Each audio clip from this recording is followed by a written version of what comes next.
Thank you very much for joining the webinar today. As you're aware, this is in relation to the long-awaited response from the government in terms of the BEIS consultation, Restoring Trust in Audit and Corporate Governance.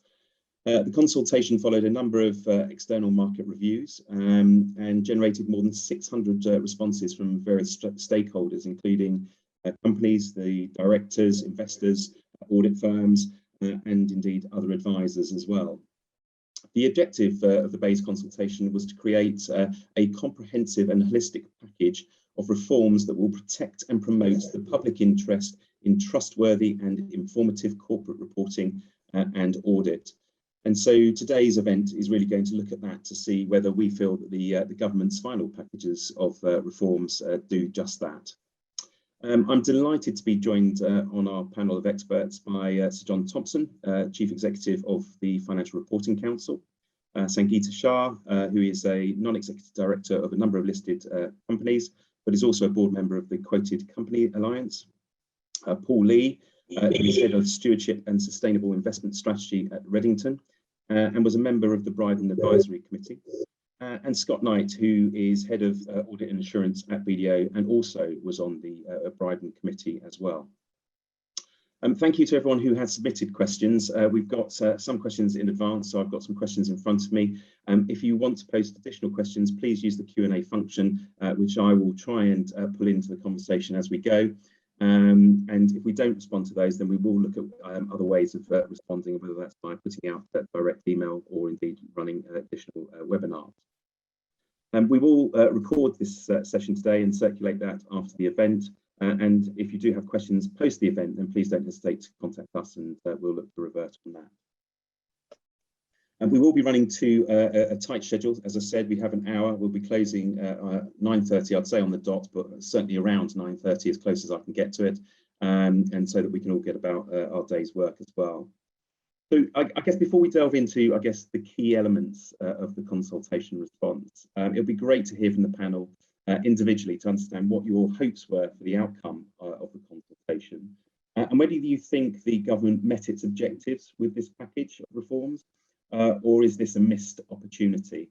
Okay, so we're going to go to Sangeeta first of all. Sangeeta, so I guess from your perspective, do you think the government has met its objectives in terms of this package of reforms, or is this a missed opportunity? Sure. My view is just in broad terms, I think the government has more or less hit the mark, particularly I really am buoyed by the fact that they've included proportionality in terms of the size of businesses. So again, this is cost of compliance and the burdens therein versus the kind of benefits. So I think in broad terms, yes, I very much endorse the proportionality they've applied to smaller companies. I think there are some concerns which we'll go to in general, but these lie in those boilerplate assumptions and the logistics of the how rather than the why. Okay, thanks. Paul, from the investor's perspective, how do you think this has landed? So what was I hoping for? Well, frankly, I was hoping for something sooner. It's 2.5 years since Sir Donald produced his report, even longer since Sir John Kingman's report. And, this is still the government's plan. We know it wasn't actually in the Queen's speech. We think it might come through next year. It's going to be a very long time between the problems that drove those reports and the concrete legislative change that responds to it.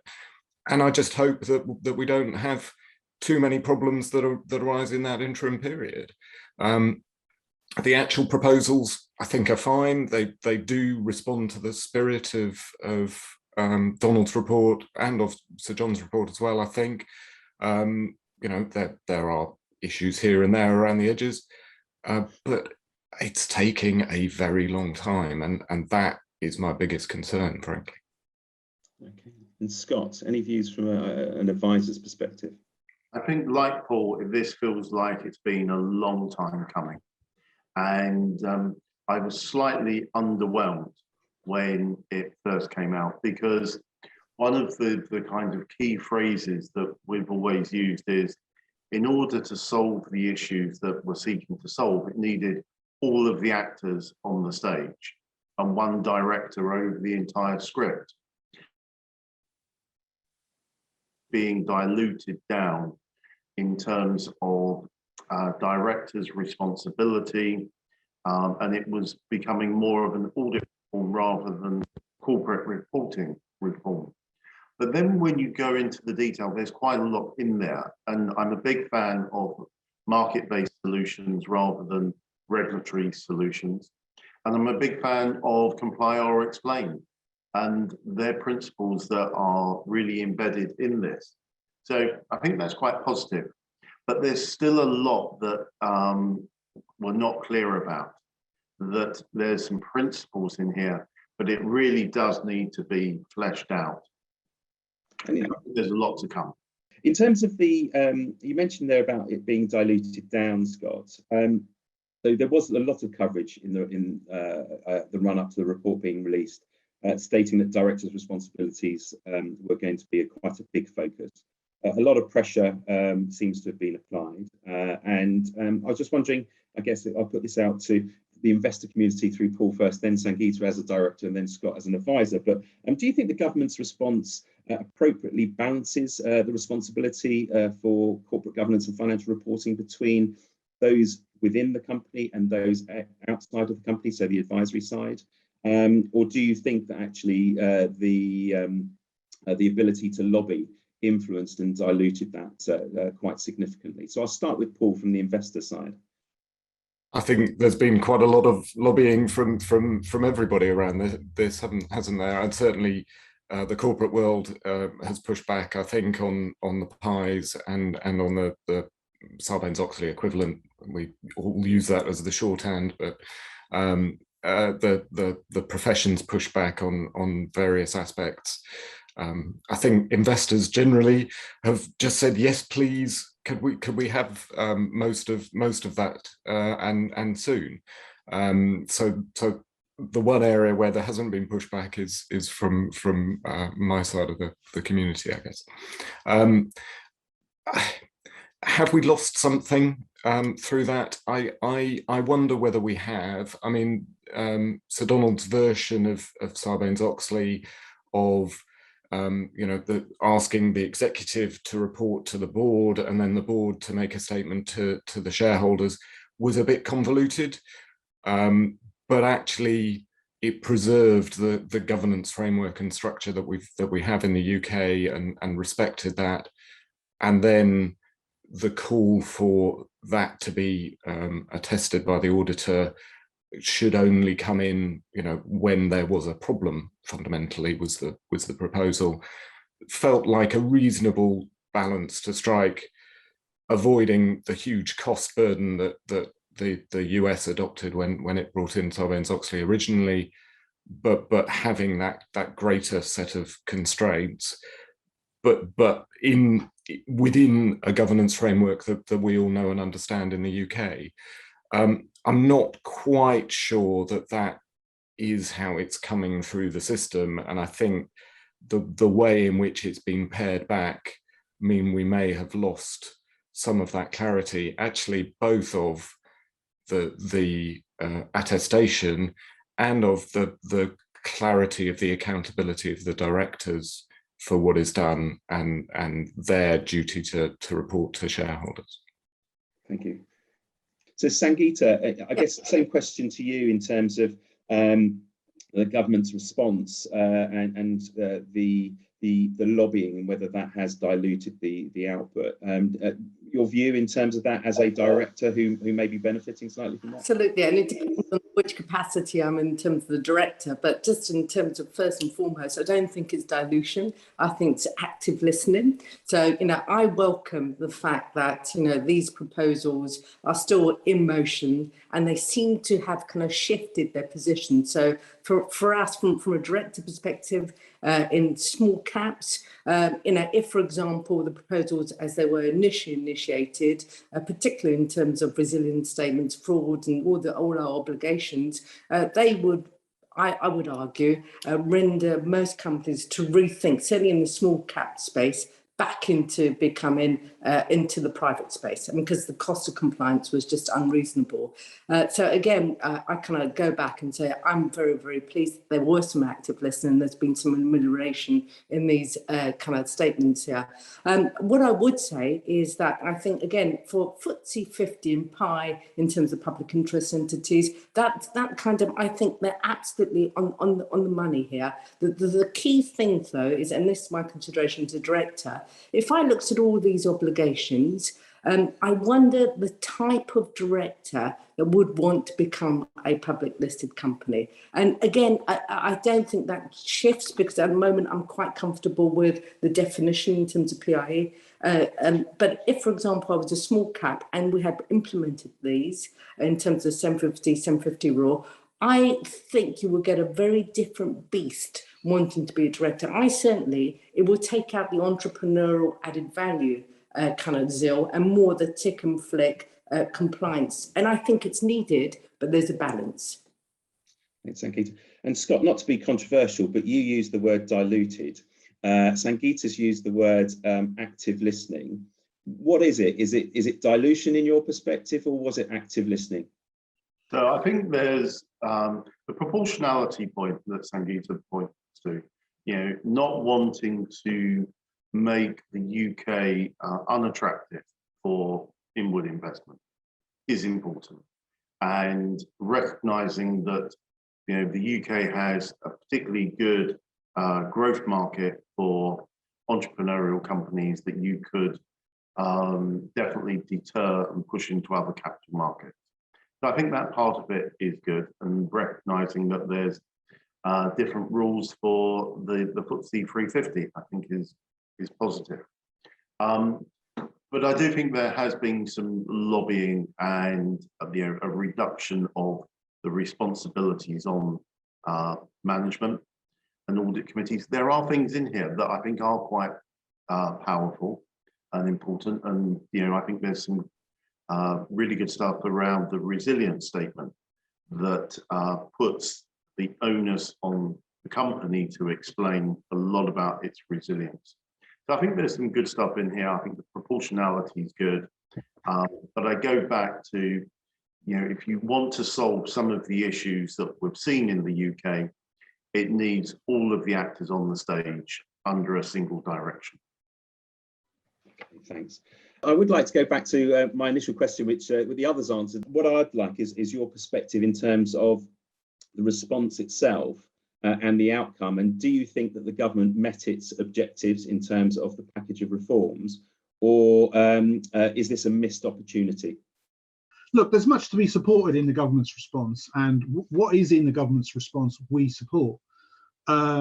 You can take it back to the 3 independent reviews, you can trace it through the white paper to the proposal on the table.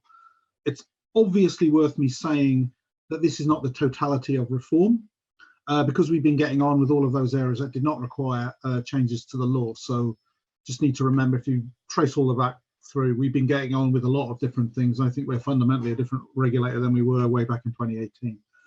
Overall, what this does is it increases transparency, it increases accountability, and it increases assurance, all of which we support. But there are 3 aspects of this government's response which we find disappointing. The first is that the idea of a UK version of Sarbanes-Oxley, which was very, very carefully crafted, it was narrow in the proposal in the white paper. It's disappointing that that's been dropped. We thought that was a major change recommended by Kingman, so it's disappointing it's been dropped. Secondly, the PI expansion, what the government's proposed, we think is the absolute minimum they probably could have got away with. I mean, they're either going to drop it, or this looks like the absolute minimum they could have got away with. We think that that's disappointing. 750 and 750 as a test, we think is much too low. The obligations on new PIs are very, very light indeed, in our opinion, so we find that disappointing. 2, particularly the fact that there was no obligation to have an audit committee, which actually most of them have, according to our research, somewhere around 3/4. So we don't really understand what the problem was making it mandatory. And then thirdly, if you haven't realised this, across this government's response, and in other areas, the government is putting in all kinds of different reporting thresholds on PIs, and that looks completely and utterly confused to us. We were trying to get to a system where there was a definition of a PI, and there would be sort of large and small, and we could have a proportionate system for the small PIs, championed by the QCA very ably, we thought, and then different obligations on larger ones, and you could draw the line wherever you wanted. At the minute, it looks like there's going to have to be a very complicated kind of flow chart of, you are a PI, you're this kind of PI, therefore these are the obligations on you, and this is the regulatory framework. That looks completely and utterly confused from our perspective. So there was an opportunity to make it straightforward and simple, and the government's actually made it more complicated than it is now, which, you know, we have to find disappointing. And then just finally, we look forward to the next step from BEIS, which is obviously to draft some legislation, which we understand will be in Q1 of 2023. That is absolutely fundamental if we're going to get on with this, because it's been a long time since Kingman started his review. It'll be 5 years before they lay down some legislation, 6 years before AGA comes into being. We need to get on with it. If we're going to do this, let's just get on with it. So back to BEIS. Hope that helps. It does indeed, and again, there's been quite a lot of comment in terms of the timing of these proposals, and there's obviously a balancing to ensure that we address the need to protect the public interest, but at the same time give sufficient time to corporates and directors to adapt to this change as it comes through. In terms of the changes, do you see the balance being more in the legislation aspect, or do you see that being within, I guess, the regulator's power to try and drive it? So you've talked there about that complexity of the various thresholds. Will you be able to influence that at all, or effectively we all takers of that in terms of the way it's going to go? Well, at the minute, it looks like we're going to be takers unless in the parliamentary process there is some revision to the proposals. And let's be fair, the BEIS Select Committee has had a significant interest in this area for a number of years, since Carillion collapsed back in 2018. I think also the House of Lords includes a significant number of former practitioners and company directors and so on. So there's still the potential for the proposals to be changed in the parliamentary process. But at the minute, it looks like we'll be a taker. Because I know there'll be lots of questions about when is it happening, when will you see it, and so on and so forth. We will publish a document before the end of July that takes the government's response and translates it into, these will be new obligations on corporate reporting, these are the new obligations for audit and so on, when it is that we propose to consult on the revision to the standard or on new standards, and when we currently anticipate those new standards would apply, so people have some sense about the timing of when can they express their opinion, when might they have an obligation to implement, and so on. And it will be, depending on the area, it could be anything up to 5 years for anyone to turn up and supervise or check whether you've implemented the revisions, because there's quite a long cycle in there. But we will give people a lot more certainty by the end of July about where and when can you engage with all of that. Okay, thank you. Paul, Sir John mentioned the 750 in terms of the level for a new definition of PI. Do you think that this reflects the which companies should be in the public interest? I'm not convinced it's the right number. I think it's a step forwards. At least there's a little more clarity. I think what we need to get into our heads is that reporting obligations should not be driven by the ownership of a company. They should be driven by that company's footprint in the world, you know, and that's what the whole intention of the public interest entity model is trying to get to.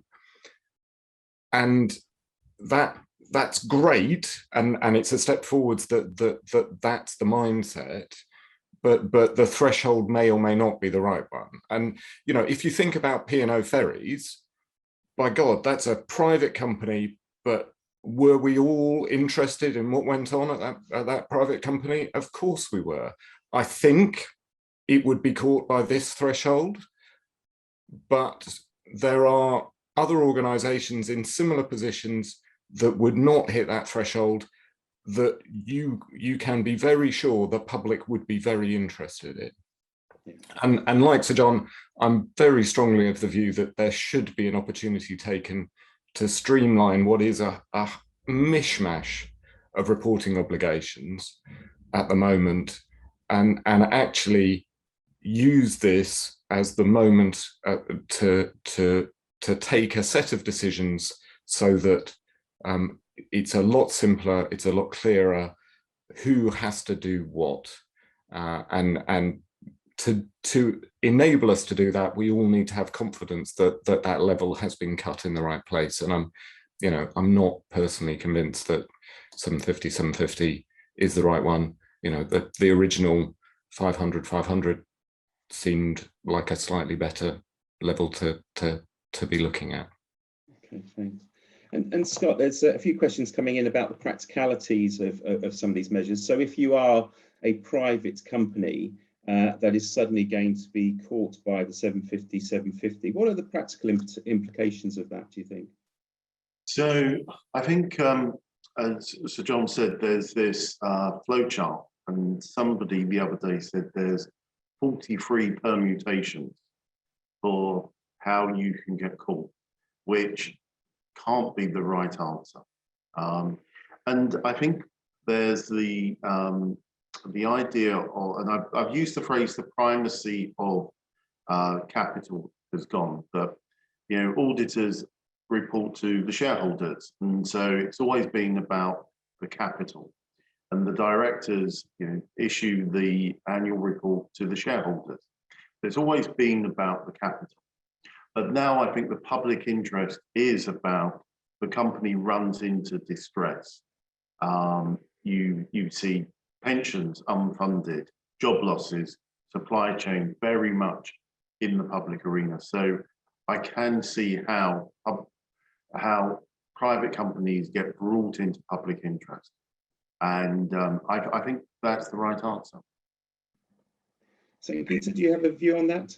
Yeah, I do. And again, I don't know whether 750 is right. I mean, certainly it does strike me that if there are these kind of number of iterations, like playing chess, so, the company, this is a showcase for the government to kind of really exhibit UK PLC and to make it, the bastion for the flight of capital to supercharge the economy. I think it will be a missed opportunity if it is so complicated. What I am really, really grateful for, though, is the fact that they have exercised proportionality in terms of SMEs, and they've actually levelled the playing field between small, medium-sized public companies and private companies. So I'm glad to see this, but again, it will be a huge, huge opportunity, a missed opportunity, if, for example, they overcomplicate it, and you have to be able to kind of exercise an algorithm to kind of understand what you need to do. Okay, thank you. Again, slightly controversial question here, so I'm going to start with Scott. So Scott, if we have a time machine, and this is just to give the others a chance to prepare their answers. So if we take a time machine to go back 5, 6, 7 years or so, and these aspects have all been incorporated in terms of the package, do you think that they would have stopped the corporate fraud and failure that we've seen from a Carillion, Valerie, Thomas Cook perspective? Obviously not going into the specific details of that, but do you think the overall that would have helped our overall corporate environment? I think you have to look at all of these reforms through the lenses of Carillion or Thomas Cook. I think Patisserie Valerie is slightly different. And the purpose of audit and corporate reporting is not to stop companies running into distress. Business models that are flawed will run into distress. That's that's the underlying nature of capitalism. What I think we should look for in these reforms is, would it have been signposted? Would there have been opportunities for capital markets to price the risk more appropriately through the run-up to being in distress, so it's not a shock to the system, and that there is the opportunity, because it's signposted, for interventions to be made that would nudge and potentially address issues earlier. But it's not to say failed business models would somehow have survived by better auditing or better corporate reporting. Thanks. I'll go to Sangeeta next. How do you think that if you were a time traveller, would this have made a difference?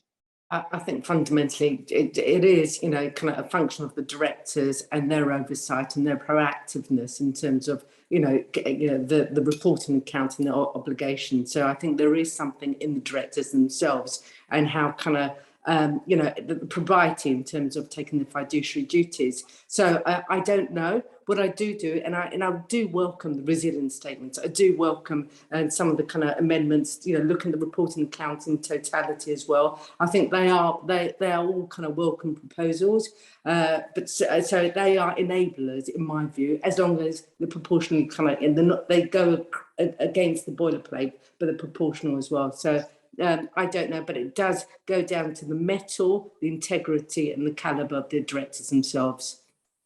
Thank you. Paul, any perspective from investors' side? So I'd entirely agree that really the focus should be on the directors. Most corporate failures are down to directors having, left a failing business model for too long, fundamentally. But what we're talking about are checks and balances that help stop that progress into the ground before it's too late.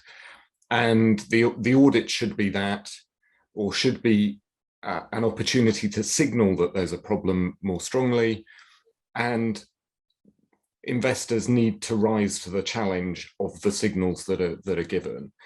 And that, I think, is the fundamental challenge at the moment. Yes, the pricing actually probably does kind of work in the capital markets reasonably well. Carillion wasn't given a particularly high valuation by the market, but nobody was intervening and really telling the directors that they were wrong and that there was a fundamental problem that they needed to address. And I'm not convinced that we've shifted anything that at the moment would mean that would change. And in part that's down to, frankly, investors not rising to the challenge and not using the signals that are already there, and we hope there will be more of them. But in part, it's just I'm not sure that we're getting more useful and valuable signals. Actually, Scott shied away from talking about patisserie Valerie, and I'm clearly not going to talk about any individual company, but fraud is, I think, one of the few areas where there is a bit of clarity in the proposals about more obligations for reporting by directors and also by auditors. And I think those are both really positive steps, just to be more clear about what the board is doing to avoid fraud, and the auditors make or express a consistency view on that. And that, I think, is a new area of signalling, and I hope that is a positive step in providing more discipline for the directors in ensuring that they are actively thinking about that issue. So that, I think, is one of the areas where there is an interesting step forward. Thanks, Paul. So John, so if you were in your time machine, do you think this would have benefited overall? Well, I agree with what Scott said. I mean, boards are still going to make bad decisions. And Thomas Cook is a classic example of that. It made a bad decision and it managed to limp through eight further years before it collapsed. I mean, that's the story of Thomas Cook, and I don't want to get too far into it. What these reforms do is attempt to do three things. First of all, you get better information. So the risk analysis, further clarity on some of the financial assumptions that are built in. How aggressive are the accounting practices? Can the auditor give us a view about some of that? So you've got better information there. Secondly, you've got clearer accountability for who's responsible for what, and generally accountability drives higher standards and better behaviour. So in some cases, people will think, well, hang on a minute, I'm accountable for this. it makes them think more about it. But in the end, it comes down to Paul's point, which is all of that's good if there's better information and we're clear about accountability, but you still need shareholders to say, I better get involved in this business. And broadly, what we're told by companies is 80% of shareholders are passive. They're not really that bothered. There's no engagement with the companies concerned. It's just, you know, a number on a spreadsheet and somebody decides whether they're not going to manage it. They don't actually talk to the management about the future, about risk, about business plan, about culture, none of that. 20% do, and you know, and are active in that space. We need shareholders to be more involved in asking questions about the business model, the future, the risks that are being run, and so on. So I think the answer is, would it have stopped those specific collapses? Probably not. Could it slow down the number because there's better market information? I think the argument is probably, but we should never live in a world where we think, you know, insolvency is never going to happen, because it is. And I think it was somewhat regrettable that the Secretary of State said, I think on the public record, that we ought to try for an end to insolvency. I mean, that doesn't make any economic sense to me. So this is about giving better information to people who can make a difference to the future of the company. Brilliant, thank you, and absolutely agree. In terms of the proper function of capital markets, we do need companies to go bust, unfortunately, at certain times. And Scott, just on a practical point again, one of the questions come through is in terms of the resilience statement to replace the viability statement. What are the practicalities of that from a preparer of annual reports perspective, and what does that mean to, I guess, the directors that are on these calls? So I really like the resilience statement, and I think it was one of the best things to come out of Brighton, because the tools that exist today for how resilient is a company to financial distress, which is one of the key signposts that I think investors look for, is you have this kind of binary audit evaluation of, are there material uncertainties or not. In terms of the company isn't a going concern, I've been in audit for 30 years, and I think I've issued 2 reports that have said it's not a going concern. So essentially, you've got this binary audit opinion that feels wrong, that the basis of preparation is lost in one of the footnotes. I don't think the viability statement as a development has landed well. I think it's become quite boilerplate. So you're not providing the right information to users about the resilience. And what I think the resilience statement does or should do is to talk about the circumstances in which the company will run into distress and what management have done to remedy or to mitigate that, so that there's a far greater understanding. It uses reverse stress tests. How far can things move before the company runs into distress? It uses scenarios. What happens if the biggest customer goes bust? In terms of the ongoing business, the bad debt issue that would be impacting. So I think if it lands in the way I envisage, it gives far more useful information to users about what could happen that would lead to distress, rather than a kind of boilerplate. So it involves talking about those scenarios and how they're being managed by directors.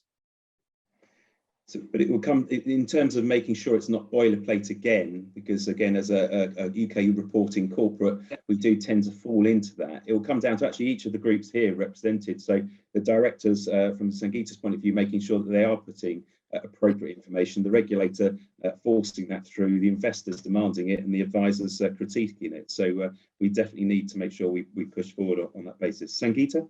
Yeah, and again, I think there are people that on this call will say, well, hang on, how does this resilience statement stack up with the risk statement? As well, these are our key risks, this is how we're going to mitigate this. Is this going to fall into the same pattern of, again, another thing that we've got to kind of disclose in terms of, again, some key factors of the company. And my view is, and this is what I implore in terms of the future, let's disentangle this to make this meaningful. Let's, Paul talks about, companies being catalysts for real kind of global citizen in terms of benevolent capital. Let's make sure these resilience statements mean something, and I think that obligation goes to directors. It certainly is from the kind of proposals in terms of where they are, and in terms of enforcement. I would welcome a really meaningful kind of set of guidelines which really do elicit boardroom engaging dialogue. Rather than the kind of slippery slope of boilerplate. Thank you. One of the disappointments that was referred to by Sir John was the omission of the UK SOX style reporting in favour of the comply or explain, which Scott likes, but only for premium listed businesses. Does this create a risk that actually only those that already have a good control environment and appropriate levels of governance will be impacted by those reforms? And therefore, do we think that there needs to be further reform in this area and a widening of that? I'll go to Paul first from an investor's point of view. And Paul, maybe if you could think about also, do we think that there will be more of a push in terms of widening the scope, whether it's adopting on your own choice as opposed to being guided to within the market as well? Yeah, so I do worry that requiring it of premium listeds only does again drive things from accidents of ownership rather than the footprint of the organization in the world. And I think there is this danger that with money being cheap, it's no longer quite as free as it has been over the last few years, but it's still damn cheap, that the temptation to stay private or go private may be there for a number of businesses. We're certainly told by the biggest premium listed companies that they have all of this in place, and I suspect that those directors who actively participate in the debates, it's true for them. I'm possibly less convinced that it's true across the entire premium listed space. So I personally think there is some value in raising standards, raising expectations for some of those businesses. I do slightly worry about this being placed within the audit and assurance policy, and the sort of the invitation that there is in at least the white paper that investors could use the policy, the plan to press for SOX to be applied by more companies and effectively for the auditor attestation. And my concern is this same one that we've talked about already, about the poor quality of investor engagement, that frankly there may just be a knee-jerk to say we insist upon a US style SOX because at least a proportion of the shareholder base is US based and sees that as the gold standard. And actually this model might push us actually into more of a gold-plated route than many of us would want and was actually ever envisaged in the original plans. So I'm not quite certain that the way that the proposal is being put is taking us in the direction of travel that we would really want. Okay, thanks. Sangeeta, I guess from your proportionality point, any views on whether that's a good omission from a UK stock style? From my perspective, absolutely. From an SME listed company, small, medium-sized caps, you know, this the proposal is to kind of recognise recalibrate public versus private, just in terms of the kind of same footing, and secondly, to kind of really kind of, you know, apply the proportionality is absolutely critical. Our members on the QCA, you know, have emphatically, you know, kind of said this is such a negative. It will drive businesses just in terms of cost of compliance to go kind of private. You know, it's overwhelming was the response. So again, you know, I kind of really welcome the fact that they seem to recognise, and we have to see how this goes through, that, you know, they need to kind of temper this for small, medium cap companies. Thanks. So John, and in terms of those two comments, how's your disappointment measured in terms of it not going far enough? Well, look, first of all, I think it's worth saying that I agree with Sangeeta. I mean, we were never proposing that this would be all parts, and we were always proposing a proportionate system.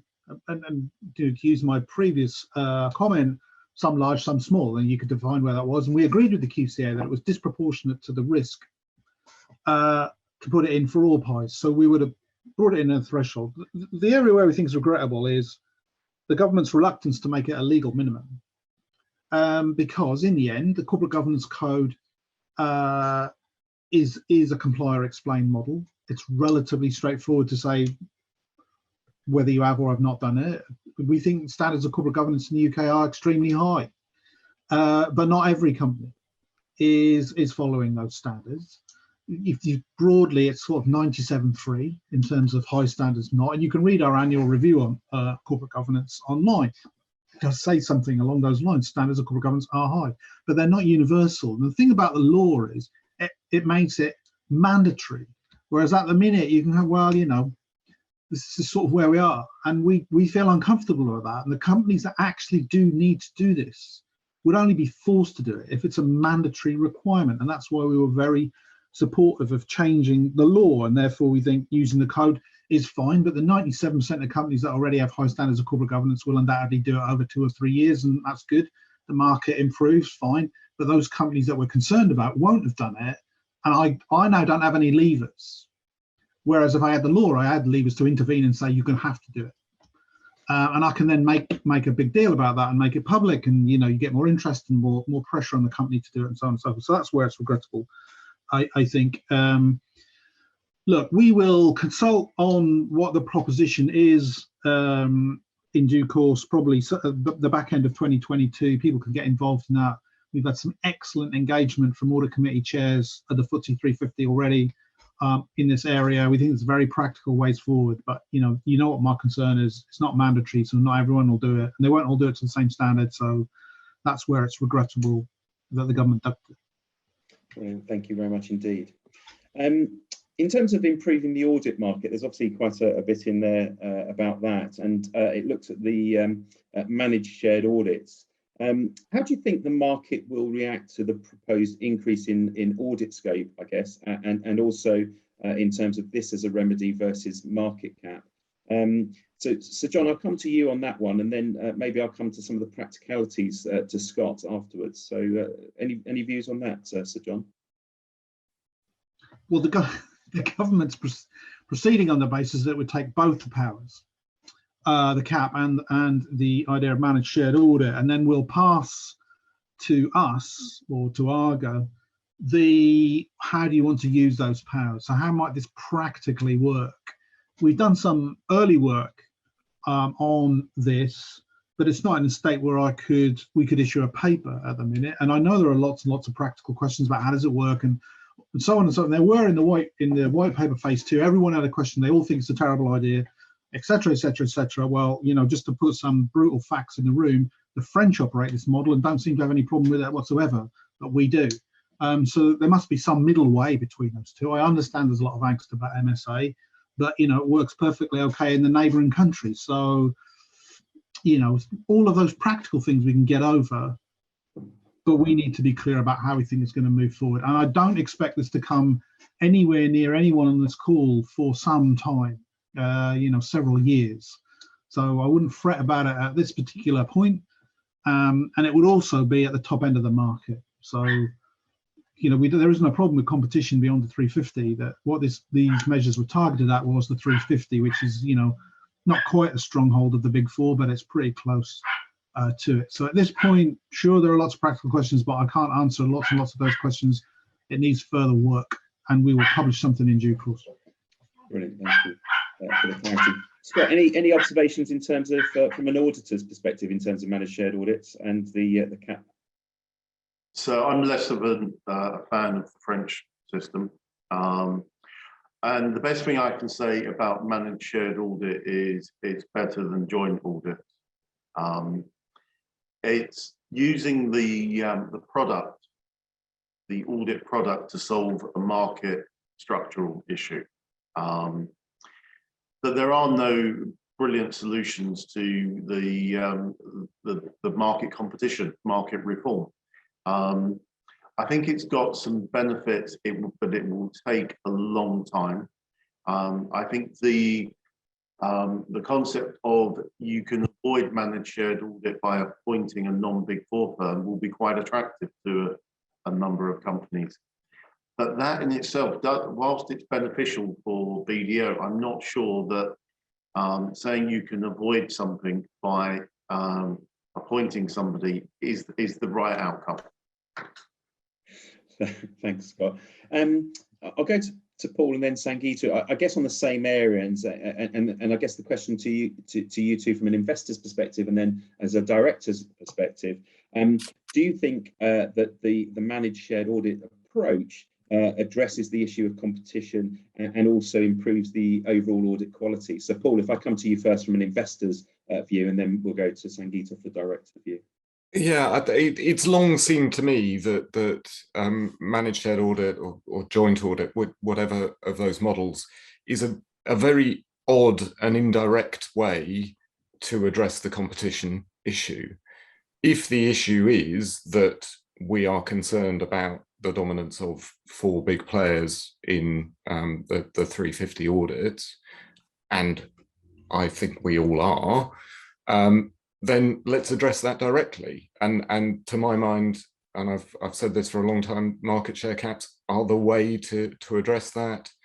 And you set it a few years out, and actually the market would respond, because these are organizations of individuals who have an eye to their own professional futures. And I think there would be quite an interesting set of changes that would come through from that. So I think managed shared audit is an odd way to indirectly and very slowly address a problem that could be addressed much more directly. Thanks. Sangeeta. I can probably just agree with what Paul said and what Scott said here. My key, I couldn't really comment. My key thing is on costs. And so we talked about quality. If the intention is to it's competitive, then I think that needs to be looked at. Certainly from a director's perspective, I think operational audits versus group audits, that demarcation should work, subject to, and it's a big subject to, the incremental cost and duplication and complexity. Brilliant, thanks. And Sangeeta, in terms of, I guess, the director community that you're obviously representing from a QCA point of view, what are the key areas that they're highlighting in terms of concerns, in terms of the reforms at the moment? And again, so in terms of, I think the biggest one was about this entire kind of thing about proportionality, just in terms of some of these remits, distinguishing that we're not all the same, distinguishing the fact that small, medium-sized listed companies have some kind of ongoing regulatory requirements. They should not be saddled with them. Specifics, and also they welcome the introduction of pies again in terms of equalising. I think that the key thing is, again, we're quite happy to have an ARGA come in, and again, we're quite happy for them, as long as they have teeth, to kind of come through. But I think our big issue, and I kind of looked at it, is that the tendency to go to boilerplate statements, certainly on the kind of resilience and the audit piece, make it meaningful, make it kind of worthwhile, and we'll welcome very much our participation in terms of those. I think there were things on steps that directors have taken to detect material fraud. Again, I think make this meaningful. You know, if the outcome is to get a kind of a document that says we have taken active step because of X, Y, Z, and it's again another tick and flick meaningful audit thing, that does not pass the mustard. That's just an extra cost as a director, you know, as a board of directors, that we have to do, extra concern. So again, I'd say please look at it. And then the final overlay is, you know, just look at the sort of directors, because fundamentally Thomas Cook, Krillin, all of these exist, and you know they happen because of the directors. Look at what this means in terms of the skill sets, the kind of individuals as directors who would want to continue serving on boards, to add value, to kind of answer proactive questions from investors, to act as the global citizen or global director in a company. To look at what this means on those, and I think they're the kind of key concerns. Brilliant, thanks. So John, you mentioned obviously the length of time that we've taken to get to this point in terms of the various other reviews, Bryden, CMA, Kingman, and indeed when you weren't on the call, it was something that Paul referred to in terms of that time it's taken to get here. You've just referred to, I guess, a timetable running out for some years yet. So when does this process actually end? Does it ever end, or is it just going to continue to be death by 1,000 cuts as we progress through? Can you see any real cut-off date where we can sit here and go, actually, we've done as much as we need to do at the present moment? Well, if your question is when does this system stabilise again, I think the answer to that is 2025, 26, 27, somewhere down there. Look, there's so much in this white paper that a company can't swallow it all in one go. So we're going to have to do it in 2 or 3 batches, and our paper will set that out. So you've got implementation dates probably 31st December 23, 24, and maybe 25 for different aspects of it. You've then got an audit cycle that comes after that, and then you've got an inspection cycle for us that comes after that. So our inspection cycles might be in 27 or 28. For companies, it ought to be stable either probably in 2025. Don't hold me to that because we'll set it out in the paper. No, you've just said it. We will hold it out. Okay. And we're recording it. So I'm just conscious of time, and we've got 5 minutes. So I guess if there's, I'll go around again from your different perspectives, maybe what advice you'd give to a company or a company director as they start this process in terms of this transition through to the new rules.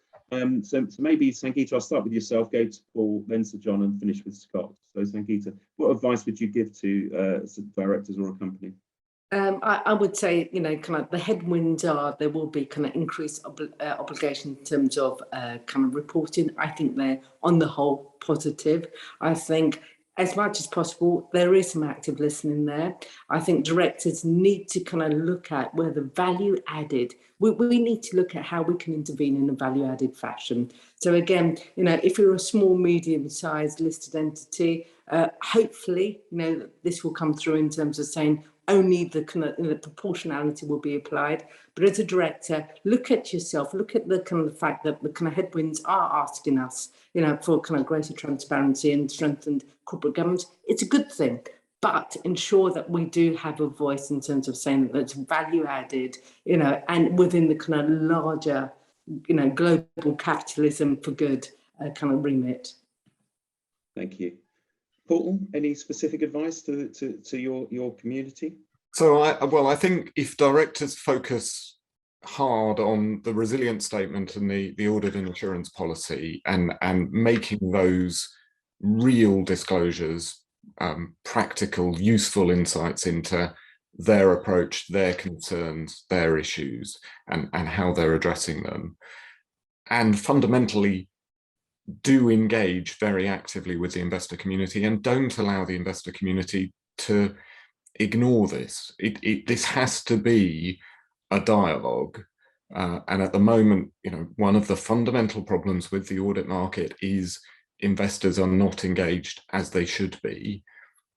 We need to use this opportunity collectively to make sure that that conversation, which is what these disclosures ought to be fundamentally, that conversation actually actively happens. And if it's not happening, then actually I think the corporate community at some point needs to find a way to call out the investor community over that, because, you know, this is a challenge to which investors need to rise. Thank you. So John, any advice or words of wisdom? Well, for company directors, there's 3 practical things you could do right now. First of all, you could review your risk management systems and your disclosures, because they will definitely change. Secondly, you could have a look at internal control over financial management, in particular over accounting judgments and how aggressive or otherwise are they, prudent, aggressive, you know, some fictitious scale. And thirdly, I'd probably get somebody independent to give me a view about whether my audit committee was effective or not, and where it was getting its assurances from, in order for the audit committee to tell the board that, you know, these sets of accounts are true and fair. Those are 3 practical things you can do now. You can then engage later on with our various drafts, try to influence those, but you could get on with all of those 3 things now. Thank you. Scott? So I said at the outset, I like market-based solutions rather than regulatory solution. And I think typically markets react more quickly than regulation and definitely legislation. So I could see activity starting earlier than regulation. But for that market-based solution to occur, it does need some pressure from investors, as Paul says. And I think corporates will try and get ahead of regulation and try to bring some of these things in place. And you can see how markets, the audit market, has begun to adjust in anticipation of what will come in regulation. So although I think regulation will be 25, 26, I think that we will see people trying to get ahead of that long before that. Brilliant, thank you. So really interesting discussion. We've had a couple of, I guess, questions more on the practicalities, and certainly what we'll do from the firm's point of view, and also obviously working with the FRC is collate all that information and make sure that's distributed to interested parties.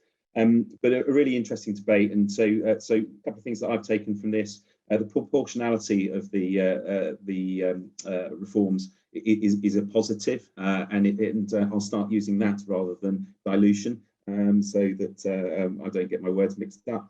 The other thing that I took from this is the managed shared audits is not something to worry about in the immediate. So again, that will be planned, and there's still a lot of thinking to do from the regulator's perspective before that's forced through. So that's some way down the line, which is positive. I think there was a commonality in terms of views, in terms of the need for shareholders to be more active in terms of the investor community. And again, I think there's a responsibility on all sides here to draft that forward. And an interesting comment from Sir Jon, which about the effectiveness of the audit committee. And you know, I'm an auditor by background, so again, that would be interesting to see how that dynamic changes going forward, and actually who are the members on an audit committee, in fact their skill set that comes into slightly different regulatory environment. And the final thing, we did have a question in terms of when the July report would, where the July report from the FRC will be. I don't doubt it will be released, in terms of if you log on to the FRC, you can get updates from what they release, but it'll also be on their website. So again, you can look out for that. And as soon as it is released, what we'll do is we'll make sure we communicate that to our community as well. So with that, it has just turned 9:30, and so I'm pleased to say we've hit it on the nail. I would like to thank all our panels, to say thank you very much for your time, your insight, and your observations. So Sir Jon, thank you very much. Sangeeta, thank you. Paul, thank you. And Scott, thank you very much indeed. And with that, we'll sign off and wish you a happy Friday. Thanks very much indeed.